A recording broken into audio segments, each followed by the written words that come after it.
뉴스를 만들어내는 뉴스, 이슈를 끌고 가는 이슈. 아침을 여는 정통 아침 시사. YTN 라디오 김호성의 출발 새아침. 네, 출발 새아침 2부 진행하도록 하죠. 지난 17일과 18일 이틀간 연이어서요. 유증기 유출 사고가 발생했습니다. 이 유증기 유출 사고라는 것은 말이죠. 이게 쉽게 얘기해서 일어나면 안 되는 사고입니다. 유증기의 유출 사고로 인해서 피해가 우려되기 때문이죠. 서산의 한화토탈 대산 공장에서 일어난 일이에요. 지역 주민 약 600여 명이 병원 치료를 받았다고 합니다. 어떻게 된 일일까요? 어제 관련해서 기자회견까지 가진 정의당의 이정미 대표를 전화로 연결하겠습니다. 대표님 안녕하십니까? 네, 안녕하세요. 아주 기본적인 것부터 좀 질문을 드리겠습니다. 한화토탈 무엇을 만드는 공장인지요? 화학물질을 제조하는 석유화학 기업입니다. 네네. 원유를 정유탑에서 끓이게 되면 가장 가벼운 LNG에서 시작해서 가장 무거운 아스팔트까지 네. 여러 석유화학물질이 나오게 되는데요. 이것을 기초로 해서 합성수지, 그러니까 즉 플라스틱이나 스티로폼 같은 여러 화학물질의 원료를 만드는 기업이라고 보면 됩니다. 예. 그 같은 그 석유화학물질, 다시 말해서 제품을 제조하는 데에서 유증기가 이제 나와가지고 피해로 이어졌다는 그 이야기인데 유증기의 성분은 어떻게 되고 있는 것인지요? 보통 이제 물이 기화하면 수증기가 되고요. 네네. 기름이 일정 온도 이상으로 되면은 기화해서 이게 유증기가 됩니다. 네. 이거는 보통 이제 스티렌 모노머라고 하고 또 비닐벤젠이라고도 하는데요. 네네. 이것이 이제 탱크 내부의 온도가 올라가면서 기화됐다고 보시면 될 것 같습니다. 예. 스티로폼 등 합성 수지를 만들 때 쓰이는 이 원료인데요. 이것을 흡입하게 되면은 구토, 어지러움, 피부 자극 이런 것도 일어날 수 있고 아주 드물긴 하지만 심한 경우에는 폐부종이나 부정맥 이런 것도 발생할 수 있다는 연구 결과가 나와 있습니다. 저는 참으로 궁금한 것이 이틀 연속 사고가 일어났다는 것인데 보통 처음 사고가 일어나면 수습을 하든가 공장 가동을 중단하든가 이런 조치가 있어야 되는데 연속 사고가 일어났다는 것은 지금 어떤 의미를 갖는다고 보고 계시는지요? 이게 초기 사고가 났을 때 하나토탈 태도를 보면 알 수 있는데요. 네네. 17일 날 이제 최초에 이 사고가 터졌을 때 사고가 났습니다. 신고했던 것이 하나토탈 측이 아닙니다. 예. 그 인근에 있는 노동자가 무슨 물건 화재가 난 것 같은 그런 냄새가 난다. 이렇게 먼저 소방서에 신고를 했습니다. 네네. 그리고 나서 소방서가 회사 측에 연락을 했어요. 이런 신고가 들어왔다. 그랬더니 회사에서는 자체 수습 중이다. 이렇게 얘기를 했다가 자체 수습이 잘 안 되니까 뒤늦게 소방차가 출동을 한 겁니다. 그러니까 이미 유증기가 다 퍼져가지고 주변에 주민들과 노동자들이 구토와 어지러움증으로 피해가 발생한 뒤였다라는 것이죠. 네네. 그 당시에 문제가 일어나는 사이에 회사 측에서는 전체 전면적인 어떤 노동자들에 대한 대피나 작업 중지 명령이나 그리고 주민들에게 이런 사실을 알리는 이런 행위들을 일체 하지 않았었습니다. 예. 그리고 그 다음 날에도 18일에도 똑같이 유출 사고가 있었는데 이때 그 전날 이런 상황이 있었음에도 불구하고 회사 측에서는 전혀 알리지를 않은 상황이죠. 그리고 자체 조치 중이다라고 하는 그 보고만 했던 것으로 지금 알려지고 있습니다. 그러니까 한마디로 하나토탈이 회사 내에 발생한 이 유증기 유출 사고를 은폐하려고 했던 것이 네네. 아닌가 이런 의혹에 지금 빠져 있는 상태입니다. 이 지점에서요. 지금 이 하나토탈이 파업 중인 사업장이라고 하는데 맞습니까? 네네. 지금 오늘 27일째 파업을 하고 있는 것으로 알고 있고요. 네네.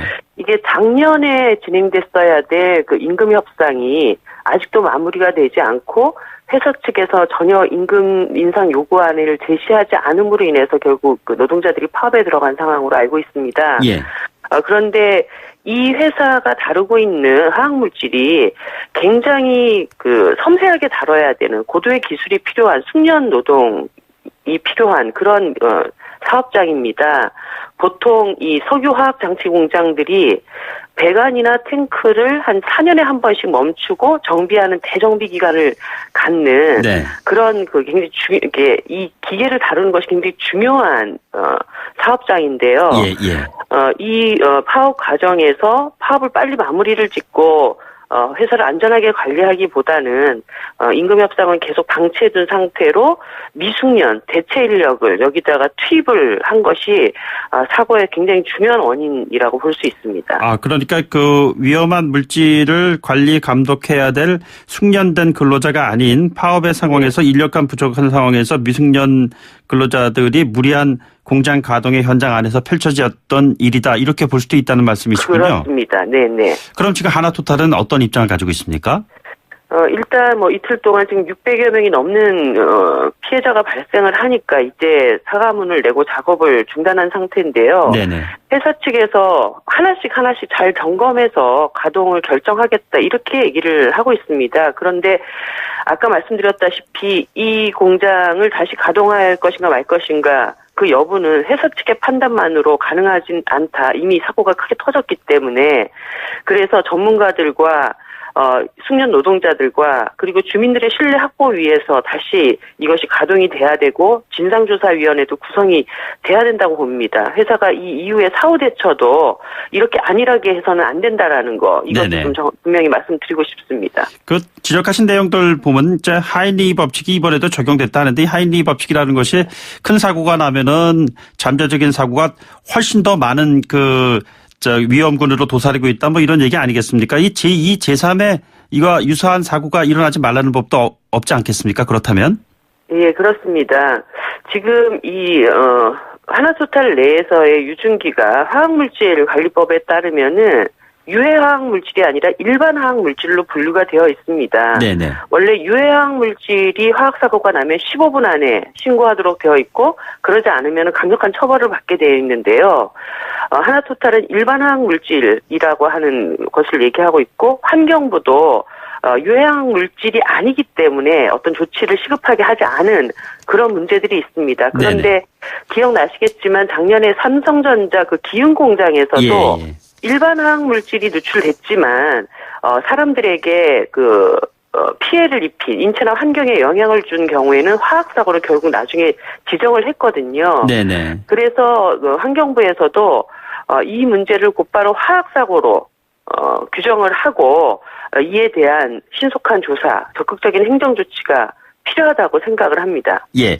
이게 600여 명의 지역 주민들이 병원을 찾았다는 뭐 그런 보도도 나오고 있는데 그렇다면 하나토탈 측의 어떤 책임, 대책 뭐 이런 것뿐만이 아니라 서산시의 대응도 굉장히 중요하다고 보는데 앞으로 이 문제를 풀기 위해서 어떠한 대안을 우리가 찾아야 할까요? 네, 사실 서산시에도 일반 화학 물질이어서 긴급재난 문자를 발송 요청하지 않았다 이렇게 되고 있는데요. 네네. 일단은 이 화학사고로 빨리 이거를 규정하는 것이 필요하고, 아까도 말씀드렸다시피 이 사업장의 숙련 노동자들과 그리고 주민들 내에서 이 환경 문제에 대해서 관심을 갖고 있는 전문가들과 이 문제에 대한 철저한 진상 규명이 필요하다고 봅니다. 네네. 그리고, 실제로 사고가 발생한 후에도 신고도 하지 않고 노동자들 대피나 작업 중지도 하지 않은 이 하나토탈 사업장에 대한 무책임한 행위에 대해서는 엄격한 책임 추궁이 있어야 된다고 봅니다. 네네. 사실 근본적인 원인은 이 사람보다 돈을 중요하게 여기는 이런 경영 행태가 또다시 이런 사고를 불러일으킨 것입니다. 그리고 노조와의 어떤 진지한 협상을 통해서 빨리 이 사태를 마무리 짓기보다는 노조를 와해시키고자 하는 것 속에서 이렇게 장기적으로 회사를 방치해둔 경영 책임에 대해서도 이제 회사가 이런 큰 사고까지 발생했기 때문에 뭔가 이를 바로잡기 위한 노력이 필요하다고 보여집니다. 알겠습니다. 모처럼 연결해 주신 김에요. 전국 현안에 대한 질문 하나 드리겠습니다. 어제 여야 3당의 호프회동이 있었는데 정의당 원내대표께서는 참석을 하시지 않으셨지만 어떻게 지켜보셨는지요? 참석을 못한 거죠. 교섭단체들끼리 모였기 때문에. 네, 제가 언론 보도를 보니까 세 분이 이제 감정을 풀었다. 이렇게 얘기를 하시지만 또 구체적인 해법까지는 도출하지 못하지 않았습니까? 네네. 근데 사실 정치인들 상호간의 감정을 갖고 풀고 이럴 문제가 아니라 국민들의 감정을 빨리 풀어드리는 것이 더 중요하다고 봅니다.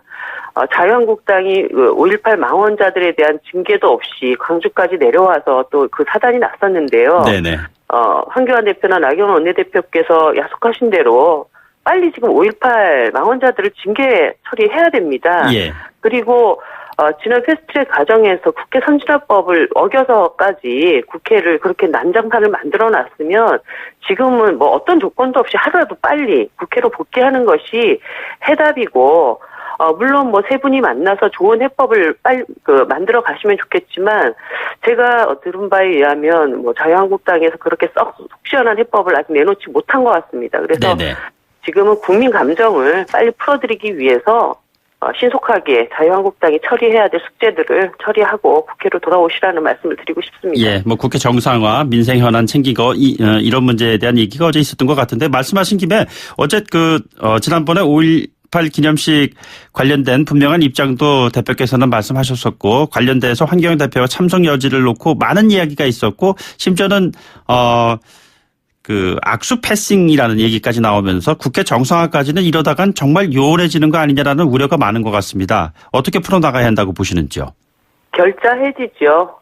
사태를 이렇게 키운 분은 한교안 대표시고 자유한국당입니다. 네네. 그렇기 때문에 이미 지금 많은 증언자들에 의해서 전두환 씨가 직접 와서 발포 명령을 내렸고 시민들을 향해서 무릎 꿇고 쏘는 이런 상황까지 지금 다 드러나지 않았습니까? 네네. 그런 국가 폭력에 의해서 수많은 국민들의 희생자가 발생을 했는데도 북한군 침투다, 폭동이다 이렇게 얘기를 했던 공당의 의원들을 그대로 가만히 내버려 둔다면 어떤 국민이 그것을 이해를 하겠습니까? 네네. 한교안 대표께서 결자 해지의 태도로 망원자들을 즉각적으로 징계를 하는 것만이 해답이라고 생각을 합니다. 나머지 것들은 전부 달을 가르치는데 손가락만 쳐다보는 그런 격이라고 봅니다. 네네. 마지막으로 질문 하나 더 드리겠습니다. 어제 자유한국당 민경욱 대변인이 동성애 혐오 관련 발언을 해가지고 좀 문제가 된 것 같습니다.